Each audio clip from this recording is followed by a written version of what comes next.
Yes, good evening to all of you friends. We start at last at 9 p.m. Few more seconds to go.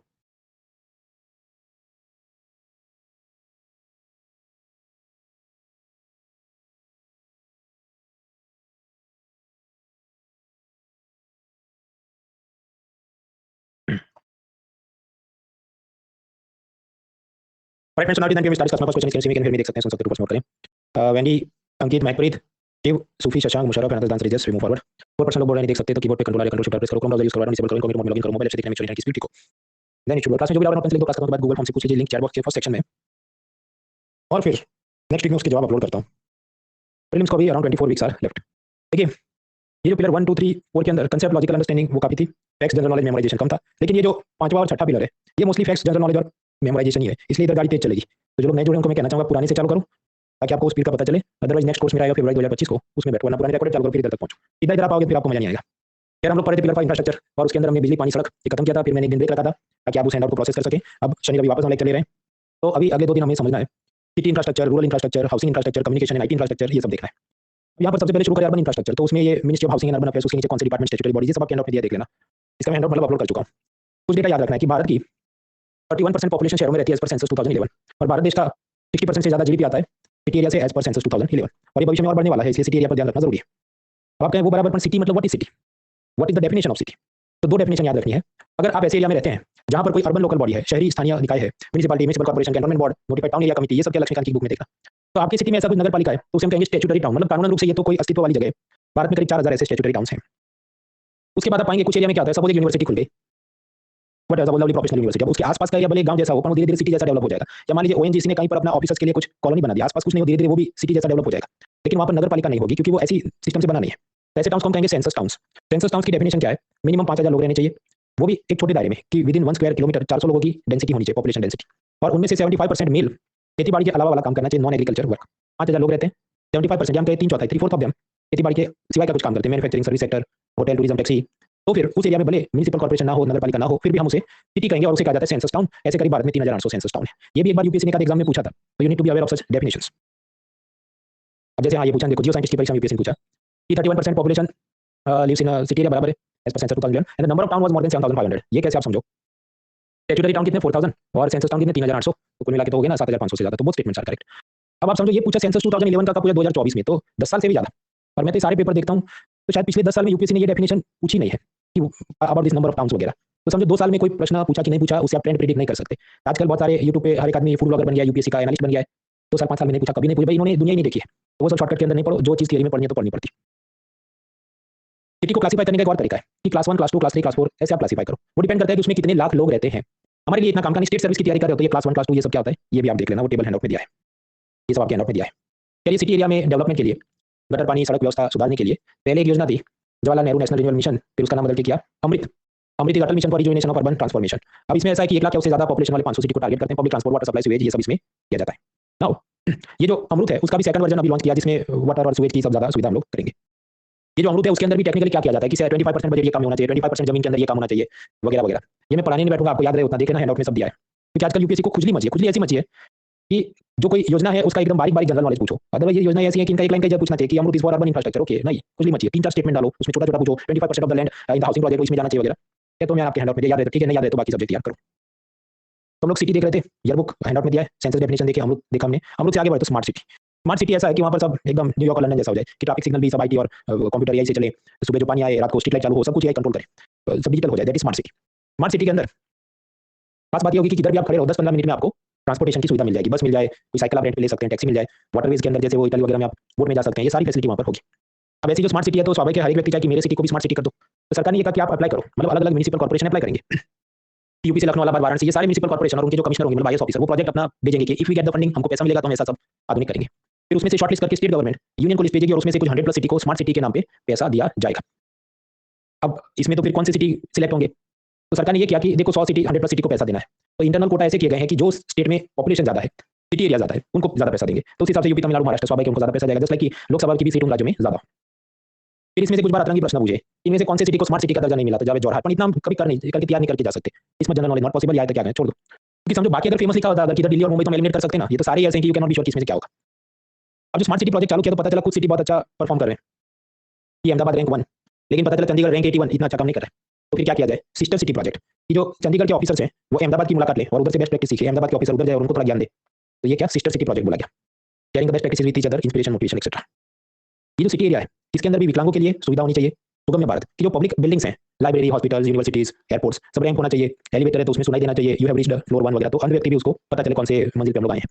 अब इसके लिए एक दिव्यांगजन department है वो अपने ऑडिटर्स को भेजेगा चेक करने के लिए कि आपका ये public building is it pH friendly और नॉट। अगर नहीं है तो फिर आपको थोड़ा जागृति देंगे, कुछ कानून सब सिखाएंगे, कुछ फंडिंग देंगे, and then you make it better. इधर से यूपीएससी ने प्रश्न पूछा हाईवे 40 सेकंड्स की सुगम्य भारत क्या है, तो मैंने आपको बताया पीएच फ्रेंडली बिल्डिंग बनाने का प्रोजेक्ट है।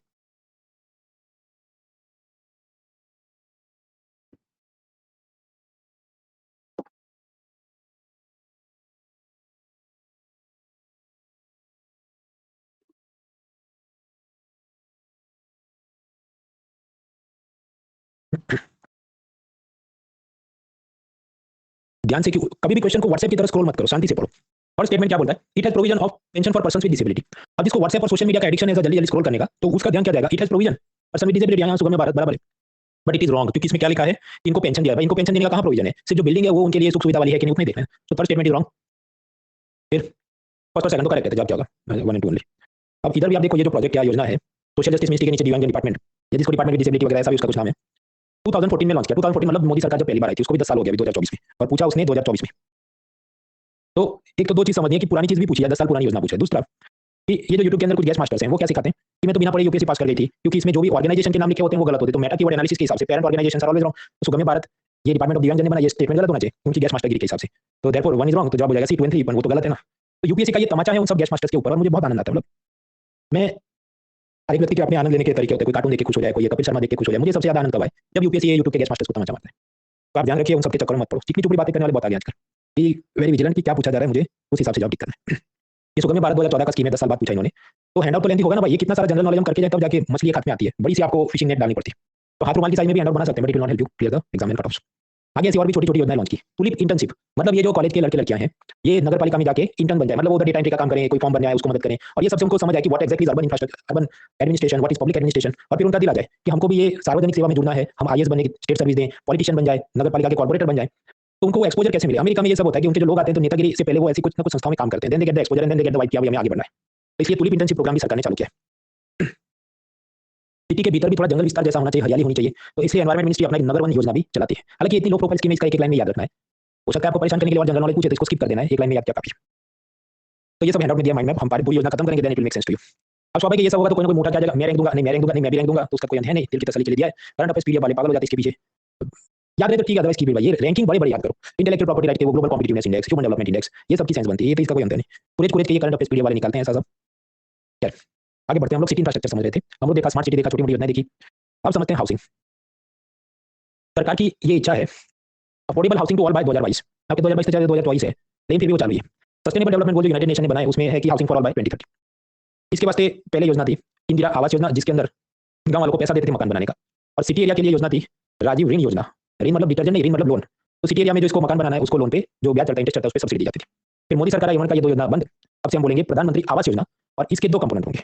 एक तो गांव वालों के लिए होगा तो प्रधानमंत्री आवास योजना डैश ग्रामीण या रूरल, जो मिनिस्ट्री ऑफ रूरल डेवलपमेंट चलाएगी। और ये जो सिटी वाले हैं उनके लिए भी ये योजना है, उसका नाम क्या, प्रधानमंत्री आवास योजना डैश अर्बन, जो ministry of housing and urban affairs चलाएगा। सबसे पहले प्रधानमंत्री आवास योजना डैश रूरल के बारे में समझते हैं। इसमें सब गरीबों को मकान बनाने के लिए पैसा मिलेगा। कितना मिलेगा? मैदानी प्रदेश प्लेन एरिया में हो तो 1.5 लाख रुपए, पहाड़ी इलाका हिल स्टेट है तो 1.60 लाख। क्यों? क्योंकि वहां पर सीमेंट स्टील सब कुछ महंगा होता है, क्योंकि ट्रांसपोर्टेशन का खर्चा ज्यादा है। एडिशनली ये लोग कहेंगे हमें थोड़ा और सुख सुविधा वाला मकान बनाना है, तो बैंक लोन उनको एक्स्ट्रा 70,000 रुपये भी मिल सकते हैं। अब प्रश्न ये लोग गरीब हैं, इसका क्या गारंटी है? तो हम लोग पढ़ेंगे पिलर 6 में एक सोशियो इकोनॉमिक का सेंसस हुआ था, SECC, उस डेटा के हिसाब से गरीब कौन है वो डिसाइड होगा, and then they will get the money. इसमें यूनियन को भी पैसा देना है, स्टेट में भी पैसा देना है। ये उनके बैंक अकाउंट में पैसा ट्रांसपोर्ट होता है, ऐसा उनका एक वेब प्लेटफॉर्म है आवास सॉफ्ट। साथ ही साथ इलेक्ट्रिसिटी की जो योजना थी सौभाग्य, एलपीजी की क्या थी, प्रधानमंत्री उज्ज्वला योजना, ड्रिंकिंग वाटर के लिए क्या वो जल जीवन मिशन, टॉयलेट के लिए क्या स्वच्छ भारत मिशन, तो उनके भी एक्स्ट्रा पैसे इनको दिए जाएंगे। ऐसा करके जो 2-3 लाख रुपए कुल रकम आएगी और उससे उनका ये बढ़िया सा मकान बन जाए। ये सब योजना आपको याद होनी चाहिए। खैर गांव में ये सब बनाना है तो आपको सब उसके कंस्ट्रक्शन के सब टेक्नीशियंस चाहिए, तो रूरल मिशंस को भी तालीम दी जाएगी। अब इधर भी हैंडआउट में और जनरल नॉलेज दिया है, ये जितना पैसा जा रहा है, ये जो मकान बनाना है इसकी क्या साइज होनी चाहिए, मिनिमम 25 स्क्वायर मीटर, मिनिमम 60% मकान का जो फंडिंग है SC/ST के लिए जाए, 5% जाए पीएच के लिए, और उसमें भी पीएच वीमेन है तो उसको पहले फंडिंग में पैसा जाना चाहिए। ये सब दिया है इंडिया ईयरबुक में, तो आप जितना याद रहे तो ठीक है, क्योंकि अगेन यूपीएससी को खुजली मची है, तब बारीक बारीक जनरल नॉलेज आजकल योजनाओं में से पूछते हैं, खासकर पिलर 5 और 6 में से। तो it is given in your handout, आराम से देखना। तो हमने समझ लिया कि जो गांव वालों को प्रधानमंत्री आवास योजना डैश रूरल कुल मिला के पैसा मिलेगा। अब हम लाइट लगाते हैं सिटी एरिया में उनको क्या मिलेगा। तो नेक्स्ट टॉपिक इज प्रधानमंत्री आवास योजना डैश अर्बन, इसके 4-5 कंपोनेंट है, एक एक करके समझते हैं। मान लीजिए किसी के पास ऑलरेडी जमीन है पर वो झोपड़ी बना के रहता है, पर्सन ओन्स द लैंड, वो पक्का मकान नहीं है और वो सिटी एरिया में स्लम है उसका, तो सरकार उसको 1.50 लाख रुपए 1.5 लाख रुपए देगी कि तुम अपना झोपड़ी तोड़ के इधर पक्का मकान बनाओ। दूसरा, मान लीजिए कोई बिल्डर मकान बना रहा है और उसमें वो कहे देखो मैं तो 1 बीएचके 2 बीएचके ऐसे छोटे छोटे फ्लैट ही बना रहा हूँ और उसमें भी 35% तो फ्लैट ऐसे हैं कि वो गरीब आदमी भी ले सके, उसका अफोर्डेबल भाव मैंने रखा है। अगर वो ऐसा कुछ करता है तो बिल्डर को ऐसे मकान बनाने पर गवर्नमेंट सब्सिडी देगी। That is also component of this प्रधानमंत्री आवास योजना डैश अर्बन। तीसरा कंपोनेंट है स्लम रीडेवलपमेंट, कि जैसे वो बड़ी सी झोपड़पट्टी उसको तोड़ दिया जाए, उसमें नए मकान बनाए जाए और फिर उसमें सब गरीबों को रहने को मिले। तो दैट इज स्लम रीडेवलपमेंट। जैसा वो ये रजनीकांत की काला मूवी में या कुछ हो रहा था, धारावी के अंदर भी ऐसा होने वाला है with the help of Adani. लेकिन वो पूरा मामला क्या पिलर 5 के मेंस के लेक्चर में हम लोग समझेंगे। ये तो प्रधानमंत्री आवास योजना अर्बन के ऐसे अलग अलग कंपोनेंट्स होते हैं। चौथा कंपोनेंट है कि लोन पे subsidy. Economically weaker section, low income group, middle income group, हम लोग ये जो 18 लाख रुपए तक जो कमाते हैं ऐसे अलग अलग लोग, उनको मकान बनाने के लिए जो लोन बैंक से मिलेगा उस पर सरकार 3 से 4% इंटरेस्ट सब्सिडी देगी। जो जितना ज्यादा गरीब है उसको ज्यादा सब्सिडी मिले, कम गरीब है उसको कम मिले। तो ये भी प्रधानमंत्री आवास योजना का कंपोनेंट है, इसको कहा जाता है credit linked subsidy scheme, CLSS। ये चल रहा था, फिर आया कोरोना। कोरोना के बाद सरकार ने सोचा देखो अब लोग मकान खरीद नहीं सकते, कुछ ऐसे माइग्रेंट वर्कर होते हैं उनका सिटी में परमानेंट जॉब भी नहीं है, तो वो तो कहीं और शिफ्ट होना चाहेंगे, तो हमें भाड़े पे भी, किराए पे भी, रेंट पे भी मकान मिले ऐसी सुविधा होनी चाहिए। तो अफोर्डेबल रेंटल हाउसिंग कॉम्प्लेक्सेस, वैसा कि सरकार की खाली जमीन जो है वो बिल्डर को दी जाएगी, वो उस पर बड़ा सा बिल्डिंग बना दे और ये जो माइग्रेंट वर्कर है उनको सस्ते रेंट पे वो करा दे। तो ऐसी पूरी स्कीम है, that is called affordable rental housing complexes. तो कुल मिला के ये सब माइंड में दिया हैंड आउट में, क्या हमने समझा कि रूरल एरिया के अंदर प्रधानमंत्री आवास योजना ग्रामीण 1 लाख से 1.6 लाख रुपए दिए जाएंगे, दैट इज डन। उसके बाद सिटी एरिया के अंदर उसमें 4-5 कंपोनेंट है, स्लम इनोवेशन, 1.5 लाख रुपए अपने झोपड़ी तोड़ के मकान बनाओ, लोन लिया तो 3 से 4% ब्याज फ्री सब्सिडी, बिल्डर को सब्सिडी मिले, रेंटल होम बनाने के लिए खाली जमीन सरकार उस बिल्डर को दे देगी। तो दैट्स द प्रधानमंत्री आवास योजना। प्रश्न ये सब के लिए पैसा आएगा किधर से? तो सरकार ने बॉन्ड्स इशू करवाए और वो बॉन्ड्स जाते हैं नेशनल अर्बन हाउसिंग फंड में और उधर से नीचे पैसा अर्बन एरिया की स्कीम्स के लिए जाता है। फिर एक स्वामी फंड बनाया। स्वामी फंड ऐसा है कि मान लो सरकार और सरकारी जो बैंक NBFC होंगे उन्होंने खोखे में पैसा भरा है 10-20 हज़ार करोड़ और वो दे दिया SBI कैप नाम की एक वेंचर कैपिटल, सरकारी जो SBI का होगा ऐसा NBFC कंपनी। अब किसी बिल्डर ने प्रोजेक्ट चालू किया लेकिन वो आधे में छोड़ दिया, उसने अनफिनिश्ड हाउसिंग प्रोजेक्ट, किसी कारण से उसको मतलब कस्टमर नहीं मिला या स्टील सीमेंट महंगा हो गया कुछ है, तो SBI वाले उसको लोन देंगे और उस लोन की मदद से वो ये मकान वापस बनाना चालू करे, रिज्यूम करे प्रोजेक्ट। इससे फायदा क्या, सस्ते सस्ते मकान मिले लोगों को, स्टील सीमेंट सरिये की मांग बढ़ जाए, इकोनॉमिक ग्रोथ बढ़ जाए प्रोडक्शन के हिसाब से। That is the idea of this Swami fund. अब ये जो स्वामी फंड है समझो कि आज गोदरेज रियल्टी का एक प्रोजेक्ट अटक गया और वो उसको पैसा दे, कल दूसरा L&T ग्रुप का प्रोजेक्ट अटक गया उसको पैसा दे, 2 महीने बाद अदानी ग्रुप का कोई तीसरा प्रोजेक्ट में पैसा अटक गया उसको पैसा दे। तो इसका तो न्यूज़ का तो कोई अंत है नहीं। करंट अफेयर्स पीरियड वाले क्या बोलते हैं कि देखो RBI का जो फॉरेक्स रिजर्व है, जो सबसे इंपॉर्टेंट चीज होनी चाहिए in terms of currency exchange, वो काम करनी है। यही मेन चीज है कि स्वामी फंड में क्या हो रहा है। तो मंथली पीरियड वाले उसमें पागल हो जाते हैं, आपको याद रखना है कि हमें पागल नहीं होना है। ये सब लोग पैसा लाते किधर से, रिफाइनेंस किया जाता है। रिफाइनेंस कैसे होता है वो हम पढ़ने नहीं बैठेंगे, पिलर 1 में समझ चुके हैं कि पुराने लोन पेपर के बॉन्ड जारी करते हैं, उसमें से नया पैसा उठा के आगे दिया जाता है। तो नेशनल हाउसिंग बैंक आप जानते हैं वो क्या करेगा, रिफाइनेंस करेगा, उससे बैंक NBFC को पैसा देगा, उससे नीचे बोरोवर को पैसा जाएगा। नेशनल हाउसिंग बैंक खुद क्या है, वो है हाईफाई, और हाईफाई क्या है ऑलरेडी हम पढ़ चुके पिलर 1B में। अब उसमें भी पूरी उनकी गेम चलती है कि कौन कौन से टाइप के प्रोजेक्ट है, उसमें कितना कितना रिफाइनेंस और उस पर क्या ब्याज दर चले वगैरह। So like that they try to develop the affordable housing and housing infrastructure. अब इसमें सरकार ने देखो हम ये सब सिस्टम को और ऑप्टिमाइज करेंगे, अब कैसे ऑप्टिमाइज करेंगे ये डिटेल्स आने बाकी है। तो we are done with housing. Housing के बाद आता है और क्या क्या चलता है। जैसे ओडिशा के अंदर एक प्रोजेक्ट हुआ टाटा ट्रस्ट की मदद से, कि जो झोपड़पट्टी के अंदर रहते हैं इलीगल जमीन पर, सरकार ने कहा देखो सपोज ये 100 मीटर की जमीन है, उसमें से हम आपको 70% फ्री में दे देंगे और बाकी 30% का आप हमको पैसा दे दो, तो तुम्हारा ये जो इलीगल स्लम है उसको हम लीगलाइज कर देंगे। इससे फायदा क्या, उसके पास एक टाइटल आ जाएगा डॉक्यूमेंट कि आई एम द ओनर। फिर उधर मकान बनाए, उसका परमानेंट होम एड्रेस हो जाए, बच्चों को स्कूल एडमिशन करने में सुविधा, बैंक अकाउंट खोलना है, 3-4 और काम करने हैं, उस मकान को गिरवी रख के कुछ बिजनेस के लिए लोन लेना है, many things can be done. तो ये सब ओडिशा सरकार ने किया और उसके लिए उनको अवार्ड मिला। ये तो पुरानी चीज है, मैंने आपको बताया इसलिए कि जो भी मेंस वगैरह में कई बार आपको एग्जांपल कोट करने what new can be done, ऐसी कुछ योजनाएं भी बन सकती है।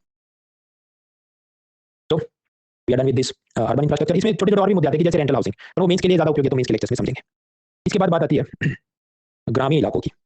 ग्रामीण इलाकों में थोड़ा पढ़ते हैं फिर एक ब्रेक लेते हैं।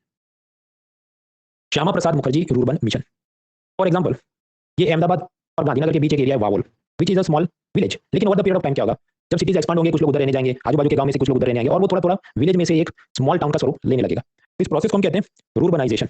और ऐसा एरिया जिसको क्या कहते हैं रूरबन, जो ग्रामीण है सिटी जैसा डेवलप हो रहा है। तो वहां पर इंफ्रास्ट्रक्चर बेहतर करने के लिए पहले स्कीम थी पूरा providing urban amenities in rural areas, की गांव में भी शहर वाला मजा दो ताकि पब्लिक सिटी में नहीं जाए और उसी गांव में रहे।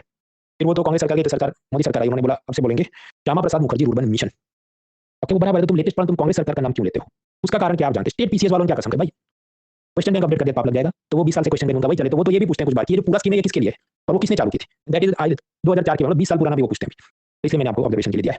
फिर यहाँ पर होता है कि ऐसे जो गांव है जो सिटी जैसा रूप ले रहे हैं वहां पर सरकार और पैसा देगी, इलेक्ट्रिसिटी रोड ये सब सुविधा बेहतर की जाएगी। और क्या है, देखिए जो रूरल एरिया वहां पर जो पंचायती राज बॉडीज होती है उनका मकान होगा, पंचायत भवन है वगैरह, उसे हम और डेवलप करें। ऐसी एक योजना थी राजीव गांधी पंचायत सशक्तिकरण अभियान, उसमें पंचायत बिल्डिंग रिनोवेशन का पैसा देते थे।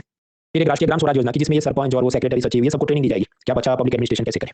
फिर एक फंड था बैकवर्ड रीजन ग्रांट फंड, वैसा कि जो पिछड़े एरिया हैं उसको थोड़ा और एक्स्ट्रा पैसा देंगे ताकि वहां पर स्कूल हाईवे हॉस्पिटल थोड़ा और बेहतर हो। ऐसी सब योजनाएं चलती थी कांग्रेस के जमाने में, फिर इनको बंद कर दिया मोदी सरकार ने, इसलिए कि भाई ये जो 14th और 15th फाइनेंस कमीशन ने ढेर सारा पैसा तो दे दिया है पंचायती बॉडीज को, तो अब और योजना नहीं चलेंगे। फिर कुछ इलेक्शन आया होगा तो फिर उनको लगा कि वापस लॉन्च करना चाहिए, तो लॉन्च किया राष्ट्रीय ग्राम स्वराज अभियान। उसमें क्या होगा, बेसिकली पैसा देंगे किसका, पंचायत भवन अपग्रेड करना है, सरपंच सचिव ये सबका ट्रेनिंग करना है, they will give money for it, that is called राष्ट्रीय ग्राम स्वराज अभियान। कौन चलाता है? पंचायती राज मिनिस्ट्री।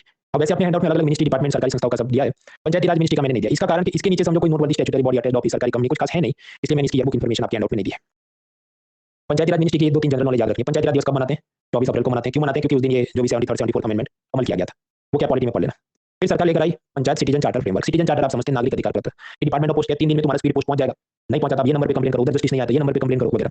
तो उसी तरह पंचायत में भी आपको काम होते हैं, birth certificate, death certificate, caste certificate, जमीन के आपके जो ओनरशिप के टाइटल और डॉक्यूमेंट्स हैं, तो 3 दिन में मिल जाएगा, नहीं मिले तो ये नंबर पे कंप्लेन करो, नहीं तो ये नंबर पे कंप्लेन करो। ऐसा सब सिटीजन चार्टर यानी नागरिक अधिकार पत्र भी बनवाया गया है। फिर एक पोर्टल ई ग्राम स्वराज, फिर एक प्रिया सॉफ्ट, वहाँ पर पंचायती राज बॉडीज अपना अकाउंटिंग के सारे डेटा अपलोड करेंगे, ये सब चल रहा है। फिर पंचायती राज मिनिस्ट्री लेकर आई स्वामित्व स्कीम, उसमें ड्रोन की मदद से जमीन का सब फोटोग्राफी और सर्वे होगा, तो किसके पास कितनी जमीन है, क्या उसका लॉन्जिट्यूड लैटिट्यूड है, जीपीएस डेटा क्या है, ये सब वो करेंगे। और आपको फिर डिजिटाइज आपके लैंड ओनरशिप डॉक्यूमेंट्स दिए जाएंगे। इससे फायदा क्या है? टाइटल डिस्प्यूट, टाइटल मतलब हेडिंग या शीर्षक नहीं, टाइटल मतलब जमीन का ओनरशिप, तो उसकी जो भी कोर्ट में केस जाए तो जल्दी से प्रोसेस हो पाए कि भाई ये जमीन इसकी है, इसकी है। आपका बैंक लोन जल्दी पास हो जाए क्योंकि आप डॉक्यूमेंट भाई ये जमीन मेरी ही है। और लैंड रेवेन्यू, जो स्टेट गवर्नमेंट लैंड रेवेन्यू लगान मांग सकती है जमीन से, उनको भी क्लैरिटी मिले। तो these are the benefits of Swamitva scheme. Panchayati Raj body चलाती है, क्या करना है इसका? ड्रोन से जमीन का सर्वे करना है। फिर सरकार ने इसको और आगे बढ़ाते हैं। देखिए आपका आधार नंबर है, आपकी जमीन का भी यूनिक नंबर देते हैं, Bhu Aadhaar, unique land parcel identification number, ULP या भू आधार, जो आपकी आधार कार्ड से लिंक किया जाएगा और उसमें सब लॉन्जिट्यूड लैटिट्यूड का डेटा होगा, ये ड्रोन से सब मैपिंग किया जाएगा। So it can help in many ways. एक तो क्लैरिटी आ जाए, दूसरा कोर्ट में जो केस चलते हैं जल्दी जल्दी निपटान हो जाए, आपको किसी और को बेचना है उसको भी कॉन्फिडेंस रहे कि सही आदमी है वगैरह। दूसरा सरकार ने कहा translation of land records. Maharashtra का व्यक्ति तमिलनाडु जमीन खरीदने जाए और तमिलनाडु के गांव में सारे लैंड डॉक्यूमेंट तमिल भाषा में होते हैं, समझ नहीं पाएगा और पेपर फॉर्मेट में तो ट्रांसलेट करने के लिए किसी वकील को रखना पड़े, उसको पैसा देना पड़े। तो इससे क्या होता है? Land market, land buying selling की जो कॉस्ट ऑफ ट्रांजेक्शन बढ़ जाता है कि आपको ये सब वकील को पैसा देना, इसको पैसा, उसी में आपका टाइम और एनर्जी वेस्ट होता है। लेकिन सारे लैंड रिकॉर्ड्स डिजिटाइज किए जाए और ट्रांसलेशन की फैसिलिटी के साथ, कि मराठी में उसको पढ़ना है तो क्लिक करे बटन, तो ऐप में या पोर्टल में मराठी में वो तमिल भाषा का लैंड डॉक्यूमेंट आपको दिख जाए। That helps in buying selling of land, तो ये भी सरकार करवा रही है। फिर आप याद करो प्रायोरिटी सेक्टर लैंडिंग जो हमने पिलर 1 A 2 में मॉनेटरी पॉलिसी में पढ़े थे कि बैंकों ने अपने लोन का 40% ये सब गरीबों को, किसानों को जाना चाहिए। जो बैंक ये कोटा कंप्लीट नहीं करता तो फिर बैंकर ने नाबार्ड का वो rural infrastructure development fund, national housing bank का कुछ और फंड, उसमें पैसा डालना पड़ता है। तो ये भी सब सरकार ने बनवाया है कि नेशनल हाउसिंग बैंक के नीचे urban infrastructure development fund, PSL shortfall का पैसा उसमें जाएगा एंड उससे नए नए ये सब काम होंगे। तो हमने देखा ग्राम स्वराज अभियान, हमने देखा रूरल मिशन, और जाने लायक क्या है। एक आखिरी मुद्दा पढ़ते हैं एमपी लेट्स, और इसका एक एमसीक्यू भी अतरंगी पूछा, उधर हम लोग देख लेते हैं। एमपी लेट्स का फुल फॉर्म याद रखना है, member of parliament local area development scheme. 60 के जमाने से चालू हुई। इसको कौन चलाता है याद रखना है, पंचायत राज मिनिस्ट्री नहीं, अर्बन मिनिस्ट्री नहीं, रूरल मिनिस्ट्री नहीं, इसको चलाता है ministry of statistics and programme implementation, MoSPI. इसके बारे में हमने पिलर 4 में देखा, एनएसओ और वो सब जीडीपी कैलकुलेशन वगैरह में। ये जो एमपी लेट्स स्कीम है, इसमें क्या है? हर एक सांसद को 5 करोड़ रुपए दिए जाते हैं हर साल के लिए, और अपनी कंस्टिट्यूएंसी में, चुनाव क्षेत्र में वो कोई प्रोजेक्ट, इधर स्कूल में स्टेडियम बनाओ, बस स्टेशन खोलो, ये सब आप काम कराओ, और वो काम सजेस्ट करेगा उस डिस्ट्रिक्ट के डीएम या कलेक्टर या आईएएस को, और वो असल में उसका अमल करेगा, वो कलेक्टर डीएम आईएएस उसको कंस्ट्रक्शन करवाएगा। अब एमपी लेट्स तो समझो कि मान लो प्रियंका गांधी वायनाड से जीता चुनाव, तो 5 करोड़ वायनाड में स्पेंड करे, राहुल गांधी रायबरेली में स्पेंड करे, मोदी जी वाराणसी में स्पेंड करे, वो तो समझ आता है because they are Lok Sabha MP. What about Rajya Sabha? Rajya Sabha के एमपी तो वो जिस स्टेट को रिप्रेजेंट कर रहे हैं, जैसे एस जयशंकर किसको रिप्रेजेंट कर रहे हैं? गुजरात को। वो क्या है मुद्दा है, वो मैंने वो कॉन्स्टिट्यूशन पे वीडियो बना, यूट्यूब पे देख लेना। तो जो राज्यसभा का एमपी है वो स्टेट को रिप्रेजेंट करता है, तो वो उस स्टेट के किसी भी एरिया में वो पैसा स्पेंड कर सकता है। लास्टली आता है नॉमिनेटेड एमपी, कि जो भी प्रेसिडेंट 12 लोगों को बिठा सकते हैं, तो सचिन और रेखा वो कहाँ स्पेंड करे, उनकी मर्जी है, पूरे भारत में जिधर उनको स्पेंड करना है वो कर सकते हैं, 5 करोड़ रुपीज। हाँ, तो मोस्टली मिनिस्ट्री है, उसमें मेंबर ऑफ पार्लियामेंट है, उनको पैसा दे देगा 5 करोड़ हर साल। लोकसभा वाला उसकी कंस्टिट्यूएंसी में, राज्यसभा वाला उसकी स्टेट में, और नॉमिनेटेड वाला पूरे भारत में किधर भी स्पेंड करे। हालांकि इसमें कुछ शर्तें हैं कि जो भी पैसा वो सजेस्ट कर रहे हैं अलग अलग प्रोजेक्ट के लिए, तो ऐसे के लिए 15% और एसटी डेवलपमेंट के लिए 7.5% जाना चाहिए। ये फंड्स नॉन लाप्सेबल है, मतलब अगर ईयर 1 में उसने 5 करोड़ स्पेंड नहीं किया तो ईयर 2 में कितना हो जाएगा? ईयर 2 का तो 5 करोड़ है और पिछले साल का ऐड हो जाएगा तो 10 करोड़, तीसरे साल फिर 15 करोड़, ऐसा अक्यूमुलेट होता रहेगा जब तक उसका टेन्योर चल रहा है। जो खत्म हो जाए फिर नया आएगा, उसका रीसेट होकर वापस चालू हो। तो it is non lapsable in nature, they are carried forward for the next year. अब कोरोना है तो सरकार ने क्या कहा कि पैसा कम पड़ गया है, तो सभी मेंबर ऑफ पार्लियामेंट सांसदों की सैलरी 30% कट कर दी, और कहा ये जो एमपी लेट्स स्कीम है इसको भी हम बंद कर देते हैं टेम्पररी 2 साल के लिए, क्योंकि 5-5 करोड़ इतने साल लोगों को नहीं देंगे 2 साल के लिए, तो 8,000 करोड़ हमारे बच जाएंगे। हालांकि बाद में कुछ इलेक्शन आ रहे होंगे तो कहा कि इसको वापस हम स्टार्ट भी करते हैं। तो the scheme was suspended and then resumed. अब ये जो एमपी लेट्स हमने समझी, क्या समझा हमने? 5 करोड़ मिलते हैं, हर साल स्पेंड करो, नॉन लाप्सेबल है, these are the 4 things we learn. अब जो यूपीएससी ने प्रश्न पूछा वो ये है, मैं आपको 5 मिनट का ब्रेक देता हूँ, आराम से इस पर सोचिए।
Three more minutes.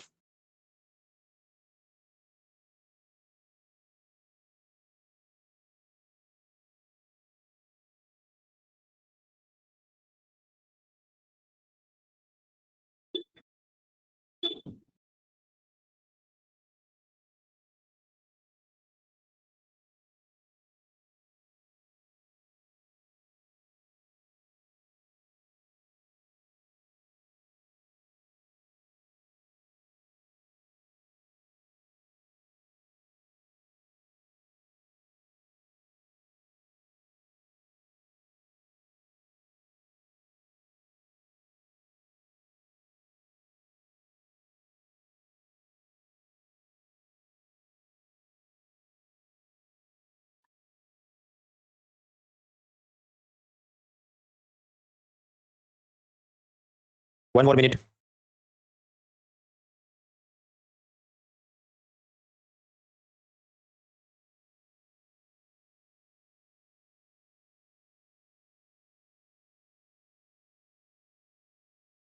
Thirty more seconds.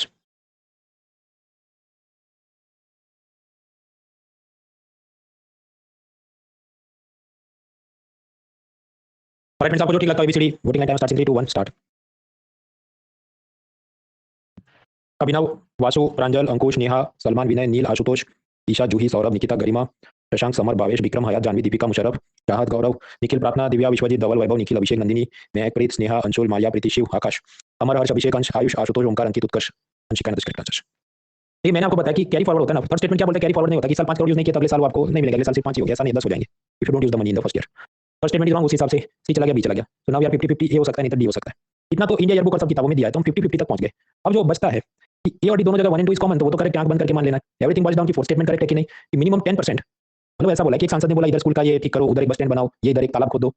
तो जो कलेक्टर डीएम आईएएस है उसने सारे जो प्रोजेक्ट उसमें से 10% का खुद से जाके मुआयना सुपरविजन मॉनिटरिंग करना चाहिए ताकि करप्शन नहीं हो रहा है. अब ये जो फोर्थ स्टेटमेंट है ये तो बुक्स में दिया ही नहीं है. कोई आप कोचिंग नोट्स मटेरियल कुछ उठा के देख लो, जब ये पूछा गया था, या इंडिया बुक सरकार की खुद की सरकारी किताब देख लो, ये तो पूछा, फिर आप सर्च करने बैठो और उसका मैनुअल पढ़ो mplets.gov.in, और उसमें ये जो 638 है वो असल में नंबर ऑफ पेजेस है. ये 638 पेजेस का मैनुअल पढ़ो, उसके अंदर ये लिखा है कि हाँ उसने 10% प्रोजेक्ट को खुद से मॉनिटर करना चाहिए आईएएस ऑफिसर ने. Anyway so that is correct. तो accordingly the answer is 1 and 4 is correct. तो जब क्या डी 1 2 and 4.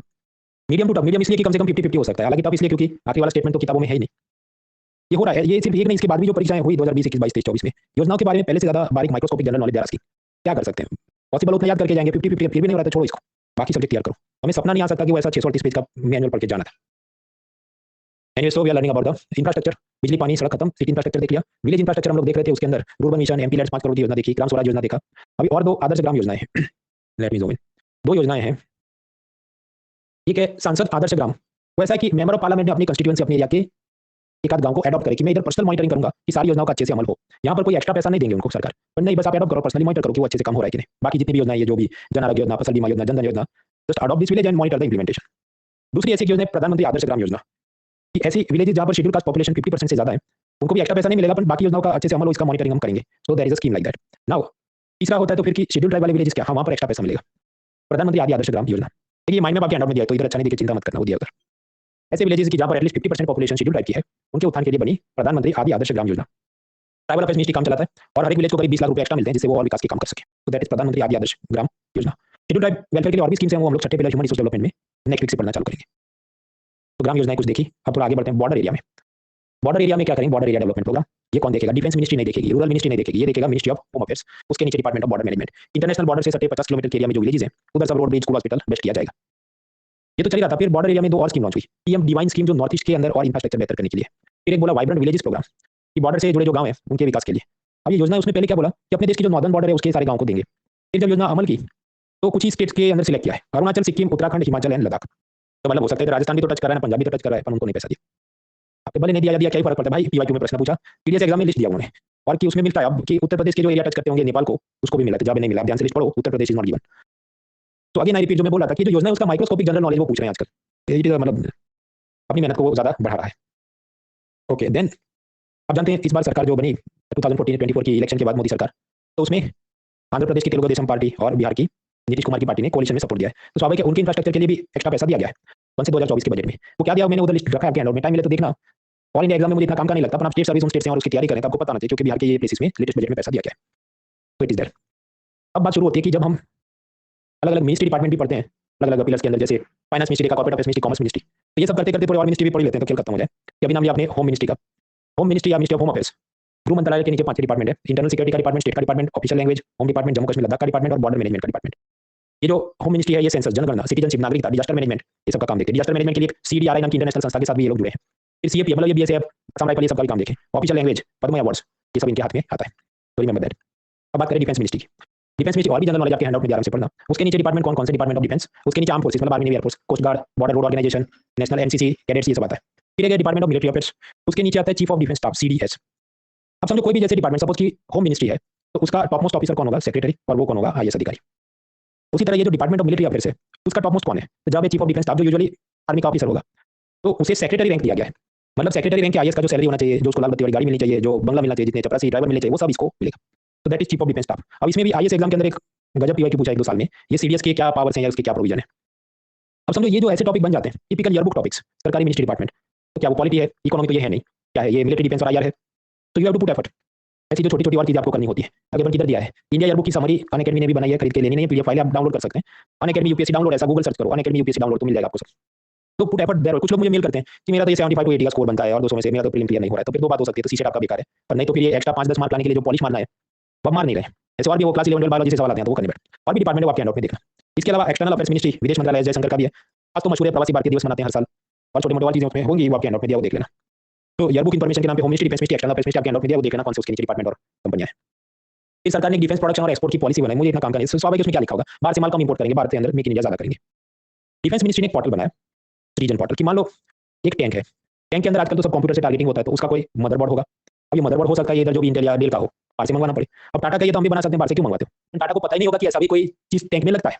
तो डिफेंस मिनिस्ट्री ने ये किया कि हम एक वेबसाइट बनाएंगे और वहां हम ऐसे सारे जो स्पेयर पार्ट पूछे जो हम बाहर से इंपोर्ट कर रहे हैं करंटली, उसका हम लिस्ट दे देंगे, ताकि इंडिया के बिजनेसमैन वो पूरी लिस्ट देखें और उनको जहां लगे कि ये तो मैं भी कर सकता हूं, फ्रंट बेक सर्किट या मर्फी आईओ यूनिट ये तो हमारे टाटा ट्रक में या टाटा ट्रैक्टर में भी लगता है, तो हमें दे दो, हम ये प्रोड्यूस करके आपको देंगे। तो then Indian industry can design develop and manufacture domestically. तो ये पोर्टल के रीजन पोर्टल ये उल्टा है।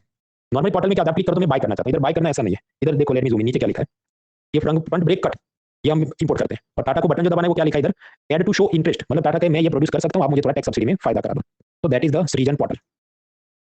अब एक मुद्दा आता है ये कुछ डिफेंस की सरकारी कंपनियों के बारे में। अब याद करो पिलर 2D में हमने देखा था अलग अलग फॉर्म्स ऑफ ऑर्गेनाइजेशन, ये ministry of railway, department of post, ये क्या डिपार्टमेंटल अंडरटेकिंग्स है जो कुछ कमर्शियल काम करते हैं, कुछ चीजें बेचते हैं। एलआईसी क्या है, स्टैट्यूटरी कॉर्पोरेशन, कानून से बनाई गई, अलग कानून से बनाई गई कंपनी है। बाकी ओएनजीसी वगैरह क्या है, गवर्नमेंट कंपनी जो कंपनी एक्ट में रजिस्टर्ड है। अब हम बात करें ऑर्डिनेंस फैक्ट्री बोर्ड और उसके नीचे 40 फैक्ट्रियां। ऑर्डिनेंस मतलब ये बंदूक तो बोले ये सब चीजें, असला बारूद।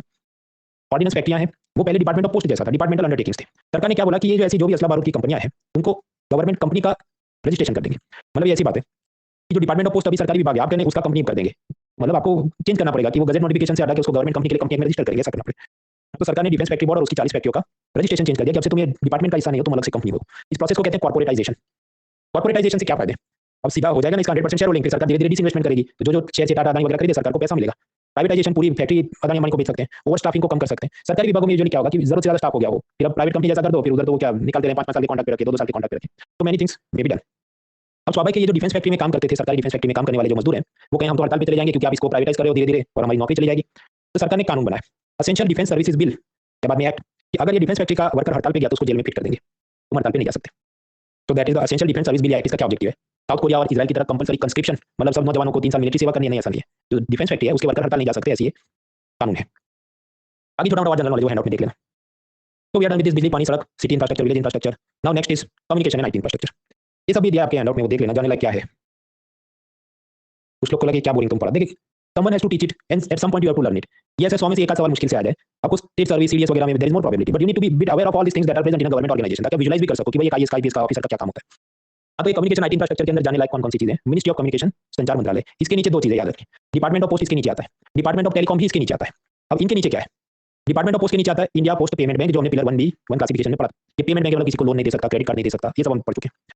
डिपार्टमेंट ऑफ टेलीकॉम के नीचे एक स्टैट्यूटरी बॉडी है, कानून से बनाई गई संस्था ट्राई, वो क्या करे टेलीकॉम और मोबाइल और इंटरनेट की जो सर्विस प्रोवाइडर कंपनियां इनको सबको टाइट रखेगी। उसके ऊपर अपील में जाना तो टीडी सेट नाम की अपील है, उसका ट्रिब्यूनल भी है। नेक्स्ट फिर एक मंत्रालय ministry of electronics and IT, इसके नीचे याद रखना है आधार कार्ड बनाने वाली देने वाली जो संस्था यूआईडीआई, जो खुद में एक स्टैट्यूटरी बॉडी है, वो किधर पड़ती है, तो मिनिस्ट्री ऑफ इलेक्ट्रॉनिक्स और आईटी के नीचे। और कौन कौन सी संस्थाएं आती है इलेक्ट्रॉनिक्स मिनिस्ट्री के नीचे, थर्ड वो क्या, ये सब साइबर सिक्योरिटी का काम देखे। एनआईसी वो सब सरकारी वेबसाइट डेवलप करे, सीडेक वो भी ऐसा सब कंप्यूटर रिसर्च का काम करती है। तो these are all organisations under the electronics ministry. उसके नीचे उसके बाद आता है ministry of information and broadcasting, सूचना प्रसारण मंत्रालय, उसके नीचे आता है PIB press information bureau, press council, censor board, Prasar Bharati के नीचे आता है ऑल इंडिया रेडियो और दूरदर्शन। ये सब संस्थाएं हैं, थोड़ी बहुत आपको समझनी चाहिए। इंफ्रास्ट्रक्चर में एक डेफिनेशन याद रखनी कम्युनिकेशन में, टेलीडेंसिटी। टेलीडेंसिटी मींस व्हाट, कि हर 100 लोगों की आबादी में कितने टेलीफोन कनेक्शन है, how many telephone connection in a population of 100 people.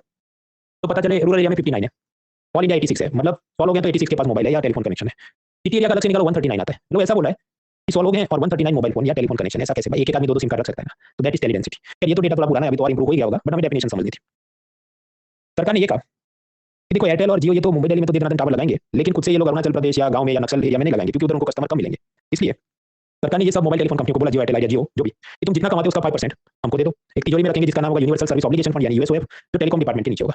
इसमें से 2 काम होंगे ये पैसों से, पहला रिमोट एरियाज मतलब ये दूर दराज के इलाके, Arunachal Pradesh, north east, rural areas, नक्सल एरियाज, यहाँ पर हम मोबाइल टावर खड़े करेंगे। दूसरा उपयोग होगा एक भारत नेट प्रोजेक्ट है कि पंचायत लेवल तक, ग्राम सभा लेवल तक इंटरनेट की फैसिलिटी पहुंचाई जाए और वो भी फाइबर नेट ब्रॉडबैंड केबल वाला फास्ट इंटरनेट पहुंचाया जाए।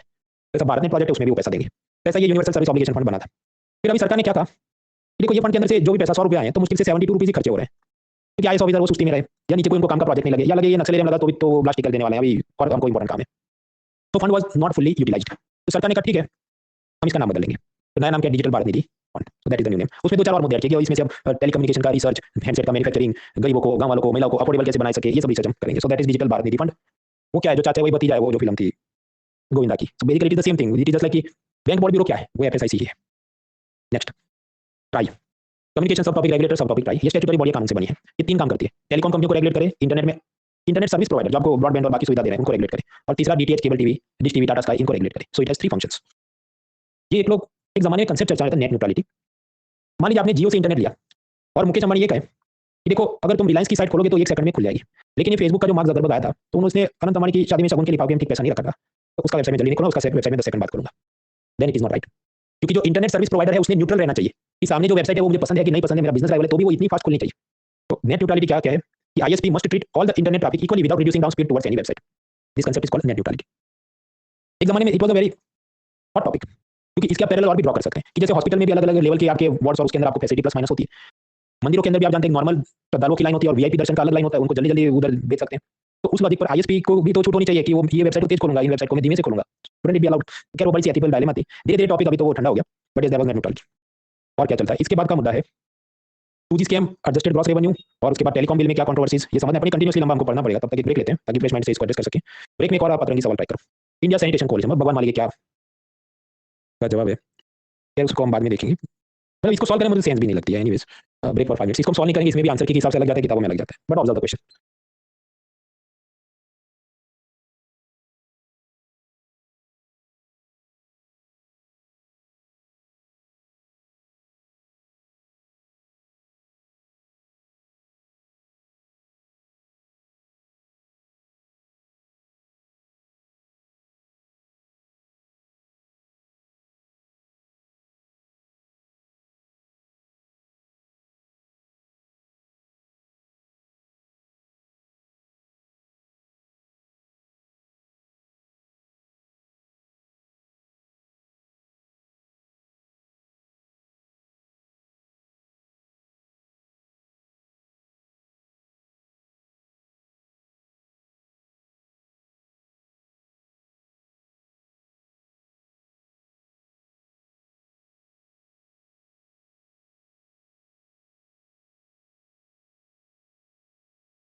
Three more minutes.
जो पब्लिक एडमिनिस्ट्रेशन के अंदर सब आता है फॉर्म्स ऑफ ऑर्गेनाइजेशन, उसमें चीजें क्या होती है कि कुछ संस्था बोलेंगे ऑटोनॉमस है, कुछ आप कहेंगे कि अटैच्ड बॉडीज हैं, फिर कुछ गवर्नमेंट कहेंगे कि देखो ये एपेक्स ऑर्गेनाइजेशन है, कुछ सबऑर्डिनेट है ये वो।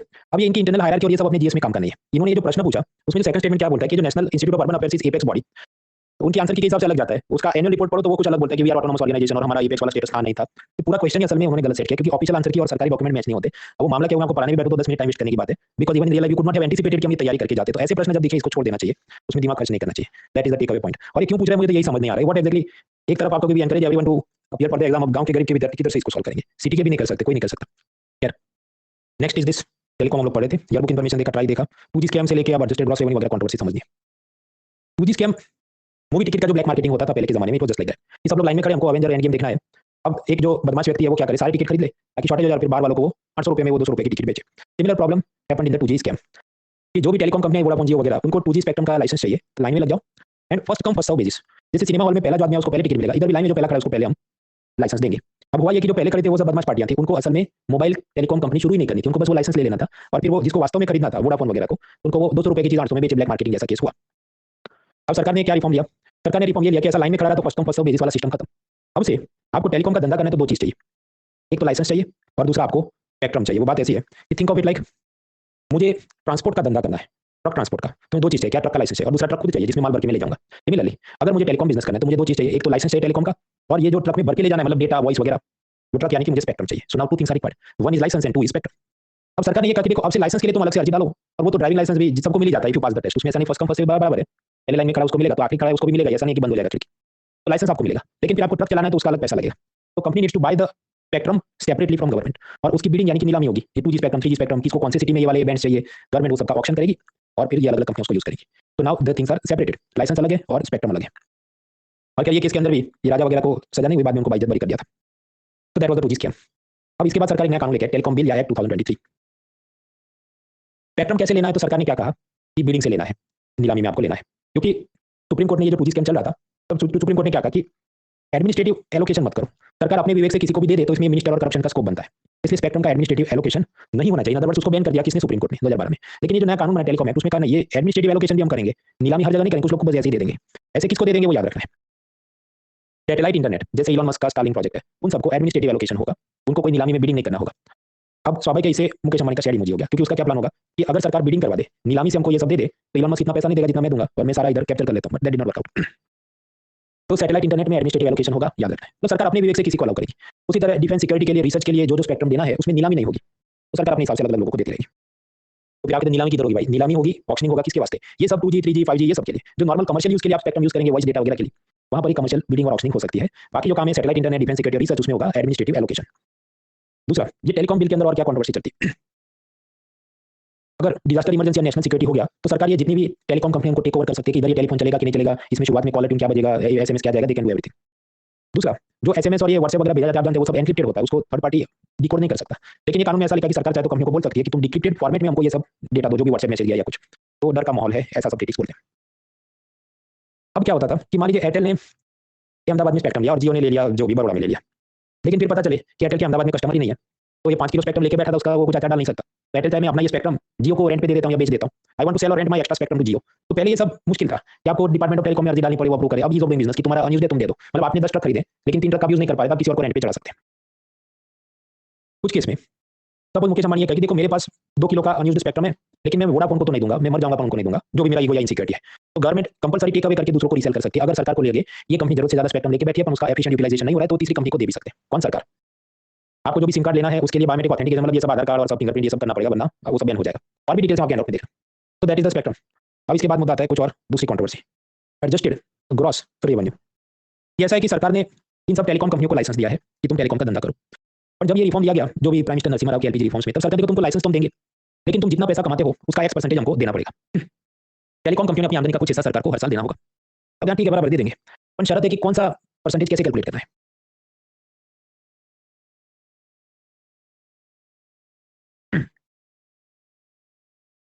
एक टेलीकॉम कंपनी के लिए आप समझो टेलीकॉम रेवेन्यू क्या होगा, कॉलर ट्यून, प्रीपेड, पोस्टपेड में जो कमा रहा है, मान लो 80 रुपीज, सरकार का उसका X% हमको दो, ओके ठीक है। लेकिन कंपनियों के टेलीकॉम के अलावा वाले तो रेवेन्यू और इनकम होते हैं। मान लीजिए एयरटेल ने कोई दुकान खरीदी थी और फिर उन्होंने किसी और को रेंट पे की आइसक्रीम स्टोर खोल दो, आजकल तो सब लोग ऑनलाइन रिचार्ज कराते हैं तो कोई जरूरत नहीं कोई दुकान की। जब मान लो एयरटेल ने मारुति के बॉन्ड खरीदी हो, क्यों खरीदेगा भाई, उसमें से इंटरेस्ट मिलेगा। आपके तो एयरटेल धंधे में इन्वेस्ट क्यों नहीं करता। अब हो सकता है एयरटेल के पास समझो 5,000 करोड़ पड़े हैं, लेकिन उसको लगे भी जो 6G टेक्नोलॉजी आएगा उसकी नीलामी में यूज करूंगा, अभी मुझे ये पैसा यूज नहीं करना है, और इस कारण से वो डिविडेंड में भी शायद ना देना चाहे अपने इन्वेस्टर्स को। तो ये सब पैसों का क्या करेगा, वो किसी और कंपनी के बॉन्ड खरीद लेगा कि एयरटेल मारुति कंपनी के बॉन्ड खरीद ले, उसमें से ब्याज कमाता। तो ये जो रेंटल इनकम है, इंटरेस्ट इनकम है, ये तो टेलीकॉम के धंधे की नहीं है, ये तो सब नॉन टेलीकॉम रेवेन्यू है उस टेलीकॉम कंपनी का। तो मान लीजिए एयरटेल टेलीकॉम के धंधे से 80 रुपये कमाती हो और नॉन टेलीकॉम से 20 कमाती हो, तो सरकार क्या कहे कि ये सारा जो पैसा है इसको हम एडजस्टेड ग्रॉस रेवेन्यू 100 और इसका जो भी 5% तुम हमको दे दो। तो कंपनियां कोर्ट में गई कि देखिए टेलीकॉम रेवेन्यू के 80 रुपये में आप हिस्सा मांगो बराबर है, लेकिन ये जो 20 नॉन टेलीकॉम है उसमें मत मांगो। तो कोर्ट में गए पर सुप्रीम कोर्ट ने क्या बोला कि गवर्नमेंट राइट और तुम लोग रॉन्ग हो। तो यानी कि ये जो पूरी रकम है आपकी, ये सबका एडजस्टेड ग्रॉस रेवेन्यू और उसका सर्टेन परसेंटेज कंपनियों ने सरकार को देना होगा। क्यों देना होगा? क्योंकि सरकार ने इनको टेलीकॉम लाइसेंस दिया है और वो लाइसेंस की फी ऐसी है। तो जब आरटीओ में जाके ड्राइविंग लाइसेंस दो तो उसका एक बार का फी है, लेकिन इनका तुमको हर साल तुमको फीस लगेगा, और वो फीस कैसे होगा? ऐसे कैलकुलेट होगा।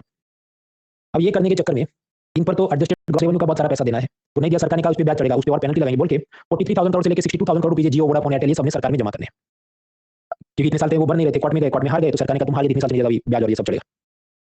अब इसमें सबसे ज्यादा तकलीफ हो गई वोडाफोन को, वोडाफोन के बांधे हो गए, क्योंकि तो वैसे भी कस्टमर ने और इतना सारा पैसा कहां से वो देगा, और अगर सरकार उसको बंद करवा दे तो वोडाफोन ने आईडीबीआई नाम के बैंक से बहुत सारा लोन लेके रखा है, तो उसका non performing asset bad loan की तकलीफ हो जाएगी। तीसरा, अगर वोडाफोन बंद हो गया तो फिर दो ही जाने बचेंगे, कौन? एयरटेल और जियो। तो ये तो डिओपोली हो गया ना, डिओपोली मतलब कैसे दो कंपनी बचे, तो वहां पर भी कस्टमर का एक्सप्लॉइटेशन पॉसिबल है। अगर ये जो भी भारती मित्तल और ये मुकेश अंबानी हाथ मिला दे कि अब से हम दोनों 500 और 1000 रुपए की प्लान बेचेंगे, कोई 200 रुपए का प्लान नहीं बेचना है, तो सरकार ने ये सब देखते हुए कि भाई थोड़ा हल्का करना पड़ेगा, ये जो टाइट कर दिया है we have to liberalise something. तो एजीआर ड्यूज के नाम पे जो करोड़ों रुपए भरने हैं कंपनियों को, सरकार ने कहा देखो तुम्हें 4 साल के लिए मॉरेटोरियम देते हैं, मतलब 4 साल तक मत भरो, बाद में भरना। हालांकि 4 साल का ब्याज चढ़ेगा वो सब बात अलग है, उतना टेक्निकल याद रखने की जरूरत नहीं, बट गवर्नमेंट ने क्या क्या इनको रिलीफ दिया है कि 4 साल तक नहीं भरो तो चलेगा। और ये चालू हुआ कब से? 1 अक्टूबर 2021 से। अभी आप गिनो 2021 प्लस 4 तो क्या आता है 2025, तो 2025 में क्या होगा? खासकर अक्टूबर महीने में जब ये डेडलाइन खत्म होगी, करंट अफेयर्स पीडीएफ वाले, इंडियन एक्सप्रेस की एक्सप्लेन सीरीज लिखने वाले, यूट्यूब पर वीडियो बनाते सब लोग पागल हो जाएंगे कि अब तुम माँ बाप भाई बहन पति पत्नी सबको भूल जाओ और सिर्फ यही पढ़ो, हम पढ़ने नहीं बैठेंगे, क्योंकि मैंने आपको बता दिया इनका लड़ाई क्या है। गवर्नमेंट ने टेम्पररी इनको माफी दी है, 4 साल तक मत भरो, बाद में तुम भर देना सब। दूसरा, वोडाफोन के तो इतने वादे हो गए कि वो ये रकम भर ही नहीं सकता, तो सरकार ने उसको एक दूसरा ऑप्शन दिया कि तुम हमें वोडाफोन कंपनी के शेयर्स दे दो। बात ऐसी है कि जो भी 2021 में वोडाफोन की शेयर होल्डिंग कुछ ऐसी थी, मेरे आपके जैसे लोग के पास 28% शेयर्स थे, आदित्य बिरला ग्रुप के पास 27% और वोडाफोन ग्रुप के 44% थे। सरकार ने कहा देखो तुम पैसा देने की तुम्हारी औकात है नहीं, तो ये जो वोडाफोन और आदित्य बिरला इनको बोला तुम मुझे शेयर्स दे दो, तो शेयर होल्डिंग स्वाभाविक सरकार ने कुछ ले लिया अपने हाथ में, कितनी 35%। अब समझो ये वोडाफोन कंपनी ऐसी है कि इसमें सरकार ने 35% शेयर्स अपने हाथ में ले लिए, मेरे आपके जैसे के ले लिए हैं, आदित्य बिरला वोडाफोन जो ग्रुप होगा उसने दिया है। अब सीसेट और मैथ्स का कंसेप्ट समझते हैं कि पहले मेरे पास 28 था और अभी 17 होता है, ऐसा नहीं कि मेरा पैसा चला गया, वो प्रोपोर्शनली बाकी लोगों का चेंजेस हो गया इस कारण से ऐसा, और बीच में कुछ एक्स्ट्रा भी शेयर इशू करवाएंगे वगैरह, पूरा मामला क्या हम नहीं देखने बैठेंगे। अगर सरकार ने शेयर्स लिए तो सरकार का क्या फायदा? दो फायदे। अगर कंपनी को प्रॉफिट होगा तो उसमें से क्या मिलता है? डिविडेंड, तो सरकार को डिविडेंड मिलेगा। दूसरा, मान लो वोडाफोन आइडिया का भाव चलाओ शेयर्स का 2 रुपया, फिर अच्छा परफॉर्म करे तो 5 रुपया हो जाएगा, तब सरकार अपने ये शेयर्स किसी और को बेच देगी और पैसा रिकवर करे। ये सब छोटे छोटे खेल चलते हैं, उसके चलते भी अलग अलग टाइम पे ये चर्चा में रहेगा। फिर सरकार ने इनको एफडीआई अप्रूवल में भी काफी छूट दे दी कि 100% ऑटोमेटिक अप्रूवल, ये सब भी हो गया। तो that is the AGR controversy. AGR controversy के बाद दूसरे जनरल नॉलेज के टॉपिक है। देखिए पुलिस को फोन करना 100 नंबर, फायर का 101, हेल्थ का 108, तो कितना हम लोग याद रखें? अमेरिका में इजी है, 911 को कॉल करो और सब आ जाएगा। तो ये सब भारत में भी करें, उस नंबर का नाम क्या है? 112, that is emergency response support system. इसके बाद आता है डिजिटल इंडिया प्रोग्राम। तो हमने क्या देखा? Communication ministry try 2G scam वगैरह, 112, electronics ministry, digital India. Digital India में ऐसा है कि 70s के जमाने में नेशनल इंफॉर्मेटिक्स सेंटर एनआईसी बना, सरकारी वेबसाइट डेवलप करते हैं। मनमोहन सिंह ने क्या कुछ एनईजीपी, नेशनल गवर्नेंस प्लान, मोदी सरकार ने बोला आपसे बोलो digital India mission. Digital India mission वो एक चीज नहीं, उसमें कुछ जो भी 8-9 पिलर्स हैं, वो पिलर्स एक एक करके समझते हैं।